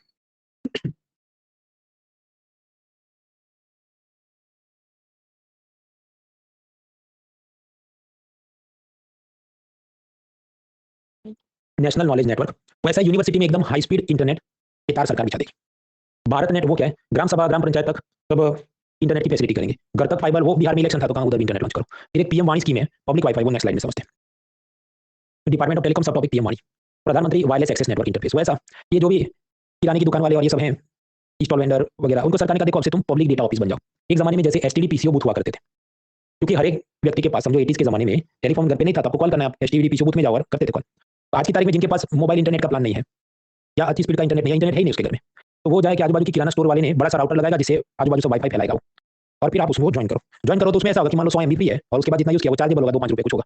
जैसे प्रधानमंत्री वायरलेस एक्सेस की पीएम वाली स्कीम है। अब इसका इंटरनेट थोड़ा सस्ता होगा, इसलिए इस किराने वाले ने सरकार को कोई लाइसेंस फी या एजीआर देना है नहीं, तो ये थोड़ा सस्ता हो सकता है। उसमें भी सरकार इसको भी सब्सिडी दे तो आपको 100-200 MB फ्री में भी मिल जाए, compare to this Jio BSNL वगैरह की इंटरनेट। फिर वापस आते हैं, हम लोग देख रहे थे डिजिटल इंडिया। डिजिटल इंडिया के अंदर और क्या है? State wide area networks one, उसमें सब राज्य सरकार की वेबसाइट डेवलपमेंट और चलाने के पैसे मिलेंगे। मेघराज प्लेटफॉर्म क्लाउड कंप्यूटिंग के लिए, हम लोग माइक्रोसॉफ्ट वर्ड के अंदर जो एडिटिंग करें तो कंप्यूटर का अपना पावर यूज होता है, लेकिन अगर हम गूगल क्रोम के अंदर गूगल डॉक्स में स्प्रेडशीट और डॉक्यूमेंट एड करें तो वो क्या है? वो क्लाउड कंप्यूटिंग। जैसा सरकारी क्लाउड कंप्यूटिंग का प्लेटफॉर्म बनेगा। यूनिवर्सल मोबाइल कनेक्टिविटी, उसके लिए क्या? यूएसओएफ जो बाद में बन गया ये digital Sanchar Nidhi. Let me go back, digital Sanchar Nidhi क्या था? ये भाई कि ये सब कंपनियों ने पैसा देना है तिजोरी में और उधर से ये सब गांव में और नक्सल एरिया में मोबाइल टावर लगाओ, दैट इज यूएसओएफ। इसका नया नाम है डिजिटल भारत निधि फंड। ये सब डिजिटल इंडिया के इनिशिएटिव बोले जाते हैं। फिर पब्लिक इंटरनेट एक्सेस प्रोग्राम, वो इलेक्ट्रॉनिक्स मिनिस्ट्री ने अलग अलग जगह पर कॉमन सर्विस सेंटर सीएससी खोले, उसको आप सरकारी साइबर कैफे जैसा सोच सकते हैं। तो किसी को यूपीएससी एग्जाम में अप्लाई करना है, किसी को कुछ ऑनलाइन एप्लीकेशन फॉर्म भरना है तो उधर जा सकता है। ये सब खोला जा रहा है, इसका पैसा किधर से आता है? That is digital India programme. फिर सरकार ने ये ई गवर्नेंस, ई क्रांति ऐसा सब बनाया है, इसमें बातें होती है सरकार पैसा देगी, अलग अलग मिनिस्ट्री डिपार्टमेंट अपने पोर्टल्स और ऐप बनाते हैं। फिर इन्फॉर्मेशन फॉर ऑल, उसमें ये माई गॉव डेटा डॉट जीओवी ऐसे अलग अलग पोर्टल बनाए गए जहाँ पर आप सरकारी योजनाओं के बारे में पता चले, आप उनको अपनी फीडबैक दे सके, ऐसी सब चीजें हैं। इलेक्ट्रॉनिक मैन्युफैक्चरिंग को प्रमोट करेंगे, हालांकि उसके लिए अलग से पीएलआई स्कीम वो पूरी चीजें अलग हो जाती है। IT for jobs, north east के अंदर जो इंग्लिश स्पीकिंग लोग हैं उनको क्यों ना कॉल सेंटर में उधर से काम मिले, ऐसी सब फैसिलिटी हम करेंगे। तो these are all the initiatives under national मतलब this digital India program. Digital India में कुछ अर्ली हार्वेस्ट प्रोग्राम किए। अर्ली हार्वेस्ट मतलब इसको जल्दी जल्दी खत्म करो, इसको प्रायोरिटी में पहले कंप्लीट कर लो। जैसे सरकारी विभागों में बायोमेट्रिक अटेंडेंस, अंगूठा लगा के हाजिरी ली जाएगी। विमेन चाइल्ड मिनिस्ट्री का Khoya Paya portal for lost and found children, labour ministry का PENCIL portal for child labour, फिर एक डिजी लॉकर, डिजी लॉकर आप जानते हैं वो गूगल ड्राइव जैसा, उधर आप अपने सब आधार कार्ड, ड्राइविंग लाइसेंस ये सब स्टोर कर सकते हैं। अब ये जो डिजी लॉकर है इंसान का बन सकता है जब, हाँ पहले भी और अभी भी, और उसमें आप अपने सब ये जो भी मार्कशीट सर्टिफिकेट स्टोर कर सकते हैं। क्या रिलायंस कंपनी या अदानी कंपनी का बन सकता है ऑर्गेनाइजेशन का? पहले उनका डिजी लॉकर अकाउंट नहीं बन सकता था, बजट में कहा गया कि आपसे बन सकता है। आपके पास से क्या फायदा? समझो उस डिजी लॉकर में से सब ये जो कंपनी ने आगे अप्लाई करना हो जीएसटी नंबर के लिए या कोई बैंक लोन के लिए, तब जब मांगे जाए डॉक्यूमेंट वो सिंगल क्लिक से उसको दे देगा और सामने वाली ऑर्गेनाइजेशन एक्सेप्ट कर लेगी। फिर इन्होंने लॉन्च किया माई स्कीम पोर्टल, क्योंकि इतनी सारी योजनाएं 100 से ऊपर हो गई होंगी, मुझे और आपको याद रहे क्योंकि हमें एग्जाम देनी है, आम आदमी को थोड़ी याद रहेगी। तो वो ये वेबसाइट पे जाए और बस वो टिक करे सब, आइडेंटिफाई योरसेल्फ, जो भी suppose female what your age, suppose 18, तो फिर वो बताए आपको कौन कौन सी स्कीम के लिए एलिजिबल है। सपोज कि स्टैंड अप इंडिया में आपको वो 10 लाख से ऊपर के वो स्टार्टअप का लोन मिले, या फिर आपको गरीब हो तो पीएम उज्ज्वला में एलपीजी सिलेंडर मिले, या फिर जो साइंस रिसर्च में आपको आगे बढ़ने की ये स्कीम है वगैरह वगैरह। तो माई स्कीम पोर्टल क्या है? It helps you identify the schemes where you are eligible. फिर 2024 के बजट में सरकार ने कहा देखो ये जो लैंड, लेबर, कैपिटल, एंटरप्रेन्योरशिप, इनको कहते हैं फैक्टर्स ऑफ प्रोडक्शन, उत्पादन के कारक, इन चार को इस्तेमाल करके कुछ भी प्रोडक्शन होता है। ऐसा सब जो भी एडम स्मिथ बोल के गया होगा, लेकिन हम ये कहते हैं कि अब से एक पांचवा भी फैक्टर ऑफ प्रोडक्शन है जिसका नाम है डिजिटल पब्लिक इंफ्रास्ट्रक्चर। तो डिजिटल पब्लिक इंफ्रास्ट्रक्चर पांचवा फैक्टर ऑफ प्रोडक्शन है। तो इसमें आता क्या है? यूपीआई जिसे money transfer mobile to mobile करना है। ओएनडीसी वो क्या स्विगी जोमेटो के ऑपोजिट में सस्ता वाला आप मंगवा सको, पिलर 4 में देखा था। ईआरईडीएस वो क्या है? एमएसएमई वाले अपने अनपेड इनवॉइसेस इस प्लेटफॉर्म पे गिरवे रख के टेम्पररी लोन ले सकते हैं। वो मामला क्या था पिलर 1 से शेयर मार्केट में हमने समझा था। तो ये जितनी भी टेक्नोलॉजी डेवलप की गई है ये सब है डिजिटल पब्लिक इंफ्रास्ट्रक्चर, और ये भी फैक्टर ऑफ प्रोडक्शन है। मतलब कोई भी धंधा करने के लिए आपको लैंड, लेबर, कैपिटल, एंटरप्रेन्योरशिप चाहिए, पर साथ साथ ऐसा डिजिटल पब्लिक इंफ्रास्ट्रक्चर भी आपको चाहिए। और ये डिजिटल पब्लिक इंफ्रास्ट्रक्चर के लिए सरकार ने बहुत सारा सब काम किया है, बहुत महान है, ऐसा इकोनॉमिक सर्वे ने बोला। तो ये तो हमने देखा ओएनडीसी और ये सब तो चला यूपीआई, और क्या है? भाषिणी, वो एआई की मदद से डॉक्यूमेंट को ट्रांसलेट करता है। तो कोर्ट में जब डॉक्यूमेंट ट्रांसलेट करने, जजमेंट ट्रांसलेट करने, इट हेल्प्स। ओपन फॉर्ज वो सब सॉफ्टवेयर और एप्स के सोर्स कोड दे देता है। जैसे कि क्रोम है, उसके सोर्स कोड से नए ब्राउजर बने, मान लो जो भी मोजिला या एक्सवाईजेड, ऐसा इधर भी काम होए कि अलग अलग सरकार ने जो बनाया, जैसे आरोग्य सेतु ऐप, उसका सोर्स कोड सरकार अपलोड करे, उसको देख के कोई स्टार्टअप ने, कोई दूसरे देश में अपना ऐप बनाना है वो कर सकते हैं। फिर ये ओएनडीसी प्लेटफॉर्म, वो तो हमने देखा स्विगी जोमेटो जैसा ऑनलाइन डिलीवरी और ये सब का शॉपिंग ऐप का प्लेटफॉर्म है। ओशन क्या है? वो लोन असेसमेंट के लिए। ई संचिता, जेड कस्टम, ये सब टैक्स भरने के पोर्टल है। और भी है, जितना याद है ठीक है, नहीं याद है तो छोड़ो। मैंने इसलिए दिया था कि जब आप मेंस में भी, मेंस पेपर 2 के अंदर e governance is a topic, तो आपको पता होना चाहिए। फिर सर ये सब सरकारी प्राइवेट ऑर्गेनाइजेशन ये सब लोगों ने मिलकर बनाया एक India stack for app development. वैसा कि मान लीजिए मुझे कोई नया ऐप बनाना हो कि जिससे आप मूवी टिकट भी खरीद सकते हैं और फिल्मों के रिव्यू भी दे सकते हैं, लेकिन मैं चाहता हूं कि उसमें जेन्युइन लोग ही आए, एक रिव्यूअर सब नहीं आए। तो मैं अपने ऐप में क्या करूं? मुझे आइडेंटिटी लेयर बनाना होगा कि आप अपना आधार कार्ड नंबर इसमें ऐड करो, फिर आपका केवाईसी होगा, ओटीपी आएगा, वो सब मैं खेल करूं। समझो उसका भी तो सारा कोड होगा ना, वो मुझे जीरो से नहीं लिखना है, वो ऑलरेडी अवेलेबल होगा, वो सरकार और इसकी जब ऑर्गेनाइजेशन उसको दे देगी, इसको कहते हैं आइडेंटिटी लेयर। दूसरा फिर मैं कहूँ पेमेंट लेयर, कि आप मेरी ये मूवी ऐप से फिल्मों के टिकट भी थिएटर सिनेमा में बुक कर सकते हो और यूपीआई से आप पे कर सकते हो। ऐसा भी उसका ऐप के साथ कोडिंग सब मिलाना पड़ेगा, तो उस लेयर को क्या बोलेंगे? Payment layer. वो भी आप एक्सेस कर सकते हो। मतलब हर एक स्टार्टअप वाले ने खुद से जीरो से कोड नहीं लिखना है, ऐसी बात है। इस कांसेप्ट को कहते हैं India stack for app development. इसमें ये भी आ गया, आइडेंटिटी कर दिया आदमी का, पेमेंट का। तीसरा होगा डेटा लेयर, अकाउंट एग्रीगेटर, जैसे कि आपका जीएसटी नंबर और इनकम टैक्स का कितना आप टैक्स भरते हो, ये सब डेटा, ये सब कंबाइन करना हो, उसकी मदद से जो भी मुझे ये क्रेड और जो भी क्रेडिट कार्ड और फाइनेंस की ऐप बनानी हो मैं बना सकूँ। तो ये सब करने के लिए इंडिया स्टैक लेवर, उसमें कुछ सरकारी और प्राइवेट ऑर्गेनाइजेशन और सबने मिलकर इनिशिएटिव लिया है। डेटा के प्रकार कुछ होता है पर्सनल डेटा, कि विराट कोहली ने मान लो क्लास 12 में 51 मार्क्स हासिल किए और वो सीबीएसई स्कूल पश्चिम बिहार न्यू दिल्ली में था, ये उसका पर्सनल डेटा हुआ, उसकी कंसेंट के बिना बाकी दुनिया नहीं जान सकती। तो दैट इज पर्सनल डेटा। दूसरा था नॉन पर्सनल डेटा, ये जो पश्चिम बिहार न्यू दिल्ली के अंदर कुल कितने स्टूडेंट्स थे और उन्होंने क्लास 10 में 55 से कम मार्क हासिल किए हो, ऐसा कुछ। तो मान लो कोहली के इतने मार्क थे, हम अकेले का नाम और सब नहीं जान सकते, पर पश्चिम बिहार के अंदर जितनी स्कूल में जितने बच्चे, उसका टोटल डेटा जो होगा वो तो हम जान सकते हैं। उसे क्या कहते हैं? नॉन पर्सनल डेटा, कि जहां पर कोहली का नाम और रोल नंबर ना लिखा गया। तो data is of two types, personal data, non personal data. जैसे भारत देश की आबादी क्या है, जो 140 करोड़ से ज्यादा, तो ये किसी का पर्सनल डेटा नहीं है, तो नॉन पर्सनल डेटा हुआ। तो इकोनॉमिक सर्वे ने कहा कि ऐसा जो नॉन पर्सनल डेटा है वो कोचिंग कंपनियों को बेच दो, ताकि उसको पता चले पश्चिम बिहार के अंदर सब लोग 10वीं में बहुत कम मार्क आते हैं, तो उनको आईटी नीट का कोर्स बेचना है, तो टारगेटेड एडवर्टाइजमेंट पश्चिम बिहार के ये 4 स्कूल के बारे में हमको करना है। ऐसा इकोनॉमिक सर्वे ने कहा कि डेटा को बेच देना चाहिए। ऐसा हम एक डेटा मार्केट प्लेस बनाए जहां पर डेटा ऑनलाइन खरीदा जा सके। कौन से वाला? Non personal data. ये सब बातें चलती रहती है। नेक्स्ट, कम्युनिकेशन आईटी में इंटरनेट को और अफोर्डेबल करने के लिए, जस्ट अ मिनट, इसके बाद कुछ स्लाइड्स हम ये करते हैं, ब्रेक ले लेते हैं, उसके बाद आराम से पढ़ लेते हैं। तो break for 5 minutes.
3 more minutes.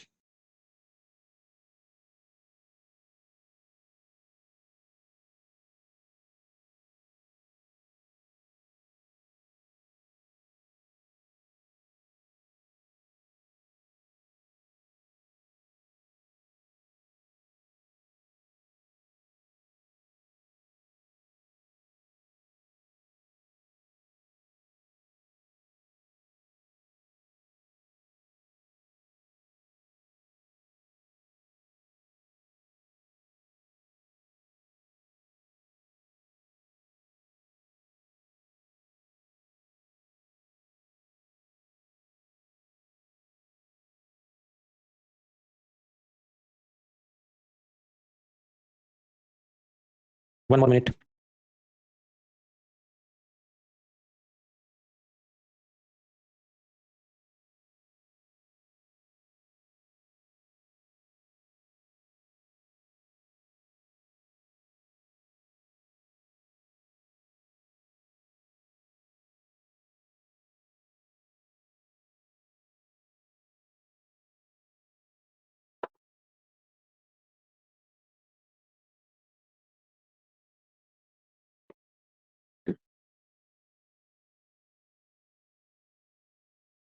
Right friends, तो हम लोग पढ़े थे इंटरनेट इंफ्रास्ट्रक्चर। आगे बढ़ने से पहले tell me the voting line, can see me can hear me देख सकते हैं, सुन सकते हैं, टू नोट करें। Juhi, Ankit, Musharraf, Rohit, Omkar, Vikas, Dhaval, Gautam, Nandan, Shreejas, we move forward. तो कम्युनिकेशन एंड आईटी इंफ्रास्ट्रक्चर हम लोग देख रहे थे। Right, 2G scheme 112 ministry of electronics digital India, ये देखा। 5G और बाकी कुछ चीजें समझनी। इंटरनेट को अफोर्डेबल करने के लिए गूगल ने ये सोचा कि क्यों ना हीलियम बलून को भेजा जाए और ऊपर से इंटरनेट ये नीचे से प्रसारित करे, लद्दाख वगैरह एरिया में यूजफुल हो। तो प्रोजेक्ट लून। फेसबुक ने कहा क्यों ना सोलर पावर ड्रोन चलाया जाए और वो नीचे इंटरनेट प्रसारित करे, अकेला प्रोजेक्ट। इलॉन मस्क ने कहा कि ये पूरे दुनिया के आसपास 12,000 सैटेलाइट लगा देते हैं और उधर से इंटरनेट प्रसारित करें। तो ऐसे सब इनिशिएटिव लिए जाते हैं। वो स्टारलिंक प्रोजेक्ट है। एक बार ऐसा प्रोजेक्ट लून क्या है, तो इंटरनेट का प्रोजेक्ट है। 5G की हम बात करें तो 5G मतलब अप टू 20 गीगाबाइट्स पर सेकंड की स्पीड। तो किधर आती है, मेरे पास भी एयरटेल का 5G कनेक्शन है। एनीवेज, लेटेंसी मतलब क्या कि इधर से उधर जो डेटा गया और फिर उसके बीच जो भी टाइम गया कुछ है। तो 5G की लेटेंसी बहुत कम होती है। इसका मतलब जल्दी जल्दी डेटा पहुंच रहा है। इससे क्या फायदे? Driverless cars, drones, tele robotic surgery, कि जहां पर आपके डिवाइस के कैमरा ने कुछ इन्फॉर्मेशन कैप्चर की, वो जाए ऊपर जो भी सैटेलाइट सर्वर में, उधर से उसका ये एनालाइज करके कि गाड़ी को ऐसे टर्न लेना है, ड्रोन ने इधर ब्लास्ट करना है, टेली रोबोटिक सर्जरी के रोबोट ने ऐसे सर्जरी करना है। इसके लिए आपको एकदम रियल टाइम इन्फॉर्मेशन का टू एंड फ्रो जाना जरूरी है।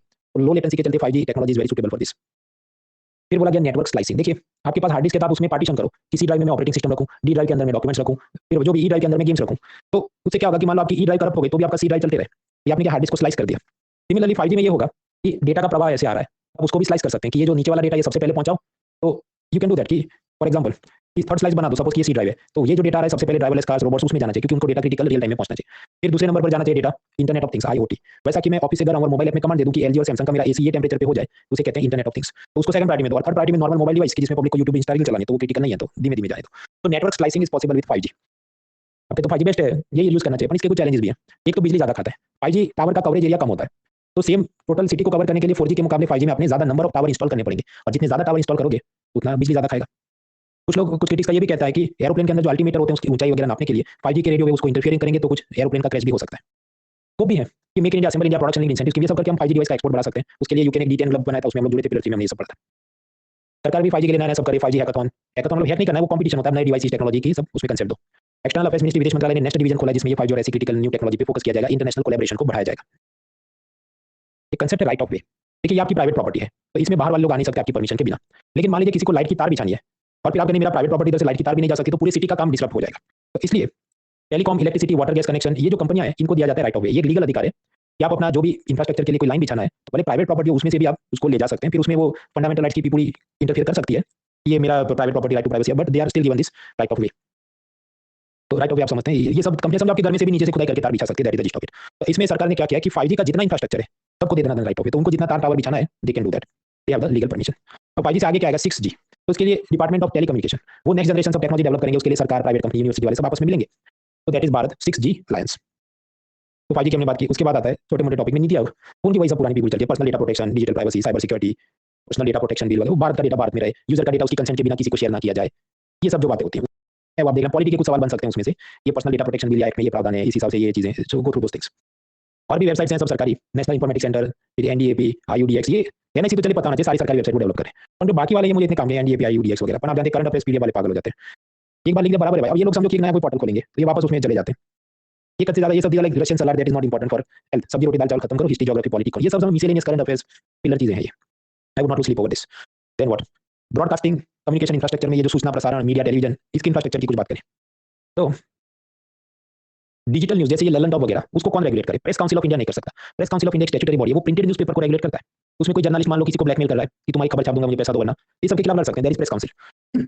ललन टॉप जैसी डिजिटल यूट्यूब चैनल पर कुछ नहीं, तो उन्होंने अपनी सेल्फ रेगुलेटिंग बॉडी बनाई, इसका नाम मुझे पद्मा। बाकी जो मीडिया चैनल है जैसे ये टाइम्स नाउ, रिपब्लिक वगैरह, इन्होंने भी सेल्फ रेगुलेटिंग बॉडी बनाई, इसका नाम है न्यूज ब्रॉडकास्टर एसोसिएशन। फिर ये एंटरटेनमेंट चैनल ने अपना खुद से broadcasting content complaint council. Ads के रेगुलेशन के लिए क्या है? आप ये नहीं बोल सकते कि कैंसर की ये दवा है इससे मिट जाएगा या ये दवा खाने से एड्स चला जाएगा, उसके खिलाफ सब कानून है कि drugs and magic remedies act. महिलाओं का सब ये सब अश्लील टाइप के एड्स नहीं बना सकते, उसका कानून Indian representation of women act. Cable TV regulate करने के और कानून है। केबल टीवी रेगुलेटेड कानून में कुछ ऐसा है कि ऑनलाइन बैटिंग गैम्बलिंग एप्स के एड्स नहीं दिखा सकते, आईपीएल में कैसे दिखाए जा रहे हैं? तो these are the challenges means में भी, एथिक्स में भी, आप सोचें ये सब जो कानून है कि आप ये नहीं बोल सकते कैंसर का कोई ट्रीटमेंट ऐसा ये दवाई से मिल जाएगा या डायबिटीज खत्म हो जाएगा या केबल टीवी पे ऑनलाइन ये सब betting gambling, then how and why they are going, so more regulation is required. Netflix, Hotstar, ये सब क्या? ओटीटी। ओटीटी का मतलब क्या कि समझो ये लेयर है इंटरनेट, और इंटरनेट के ऊपर ये नया लेयर इसका ऐड हो गया। तो नेटफ्लिक्स का अलग से आपने टीवी तो नहीं लगा, सैटेलाइट नहीं लगा, तो इसे कहते हैं ओवर द टॉप प्लेटफॉर्म्स। इसको कौन रेगुलेट करे? पहले ये इलेक्ट्रॉनिक्स मिनिस्ट्री रेगुलेट करती थी, फिर ये सारा काम सौंप दिया ministry of information and broadcasting को। दूसरा, ये सब जो प्रसारण हो रहा है तो फिल्मों को क्या मिलता है? Sensor certificate. तो सेंसर सर्टिफिकेट के क्या प्रकार है? ये यूए वगैरह वो सब, उसमें भी नए प्रकार उन्होंने बनाए। वो सब कानून क्या है? वो सब hand out media general knowledge आप देख रहे हैं, it is given in hand out. TRP क्या? Television rating point. जैसे यूट्यूब पे तो आपको पता चल जाए कि इसके चैनल पे इतने व्यूज आते हैं। अगर किसी बैटिंग गैम्बलिंग ऐप ने किसी यूट्यूब इन्फ्लुएंसर को एंगेज करना है, उस हिसाब से कम ज्यादा पैसा देगा, जिसके ज्यादा व्यू आते हैं उसको ज्यादा पैसे में वो बुक कर लेगा। पर टेलीविजन में कैसा पता चले कौन सा शो लोग ज्यादा देखते हैं? उसके लिए सिस्टम होती है टीआरपी। तो टीआरपी से हमें क्या पता चलता है कि कौन से शो को ज्यादा देखा जाता है। जो शो ज्यादा पॉपुलर होगा, मान लो तारक मेहता का उल्टा चश्मा, तो सब टीवी के टीआरपी में वो सब दिखेगा। और फिर अगर पेप्सी कोला ने ऐड देना है तो तारक मेहता प्रोड्यूसर उसमें ज्यादा मांगेंगे फीस की, 1 सेकंड का 10 लाख रुपए चाहिए हमको। तो दैट इज टीआरपी सिस्टम। ये सरकार नहीं कैलकुलेट करती, टीआरपी एक प्राइवेट ऑर्गेनाइजेशन कैलकुलेट करता है, ब्रॉडकास्ट ऑडियंस रिसर्च जो अपने लिए काम करने। फिर कंट्रोवर्सी कब हुई कि अर्नब गोस्वामी ये टीआरपी एजेंसी को allegedly पैसा देता है कि तुम ऐसा दिखाओ कि मेरा रिपब्लिक टीवी का बहुत व्यूअरशिप है ताकि मैं एडवर्टाइजर से ज्यादा पैसे मांग सकूं। ये सब अपने काम का नहीं है। जस्ट लाइक कि एक ये जो थी लॉबिस्ट नीला राडिया, उसका टेप सब आया कि कैसे जर्नलिस्ट और मिनिस्टर का सांठगांठ है टूरिस्ट स्कैम में। तो तब कौन सा पीवाईक्यू पूछा जो अब कोई पीवाईक्यू पूछ लेंगे या भविष्य में पीवाईक्यू पूछ लेंगे। इसलिए कुछ चीजों की इतनी समझ अपने को होनी जरूरी है। अभी तुम्हें बताया क्यों, this is for having some exposure and understanding for mains also. ये सब चीजें वो कैसे मैनिपुलेट होते हैं, उसमें से एथिकल डायमेंशन आप सोचना शुरू करो, the many things will come out of it. Transparency की हद तक होनी चाहिए, और वो ट्रांसपेरेंसी कौन कैसे रेगुलेट करे, और क्या उसी को मैनिपुलेट किया जाए कि शेयर बाजार के नंबर बड़ा चला के दिखाया जाए, टीआरपी का नंबर बड़ा चला के दिखाया जाए, वगैरह वगैरह। खैर, आगे का मुद्दा है स्पेस टेक्नोलॉजी। 5 मिनट का काम अभी खत्म हो जाएगा। अफ्रीका के अंदर जो देश है वो ये कहे कि देखो हमारे पास तो इसरो जैसी संस्था है नहीं, लेकिन हमको भी सैटेलाइट लॉन्च करना है।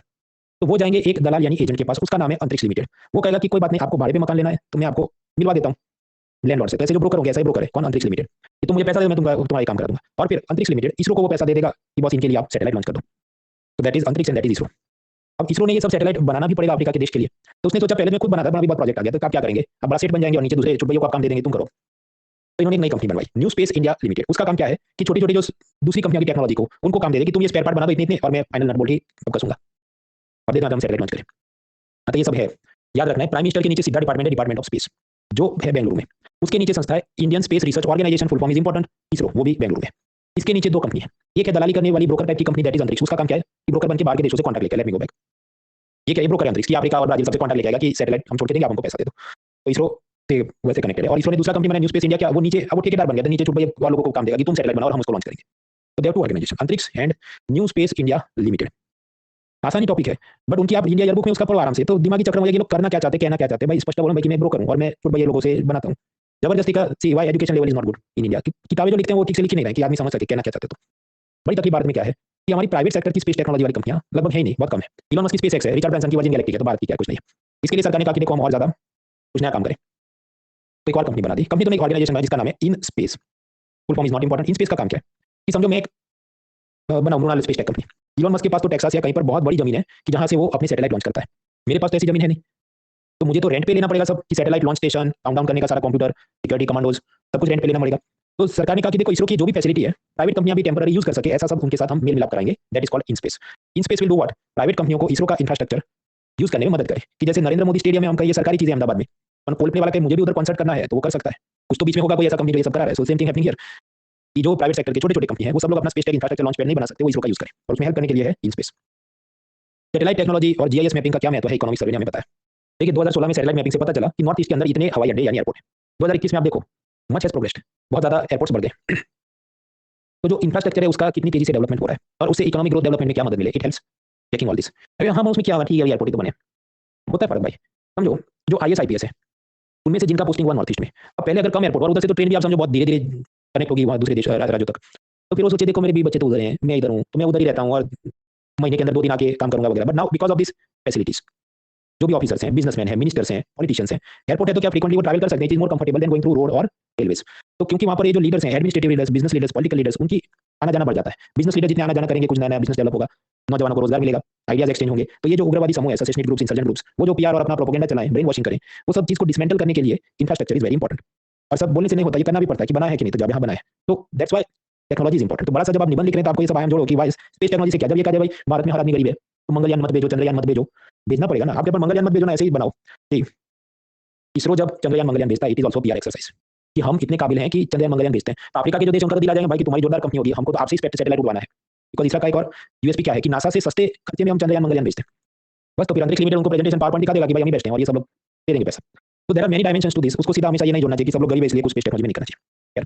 कल हम लोग वापस मिलते हैं और इसके बाद का मुद्दा है ये इन्वेस्टमेंट मॉडल, इंफ्रास्ट्रक्चर, पाइपलाइन, ये सब कल समझना है। कल आपको मिलते हैं। आपका होमवर्क ये सब खत्म करो। एक और आखिरी चीज, जस्ट मोस्ट इंपॉर्टेंट थिंग, फिर मुझे 3 दिन के लिए बेंगलुरु जाना पड़ेगा, मंडे, ट्यूसडे, वेडनेसडे, क्योंकि अनअकैडमी के 9 साल खत्म हो रहे हैं, उसकी सब सालगिरह का रंगारंग कार्यक्रम है।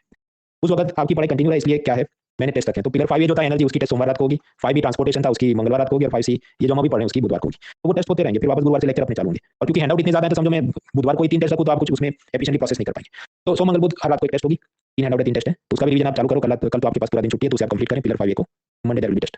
कल end the class, see you tomorrow.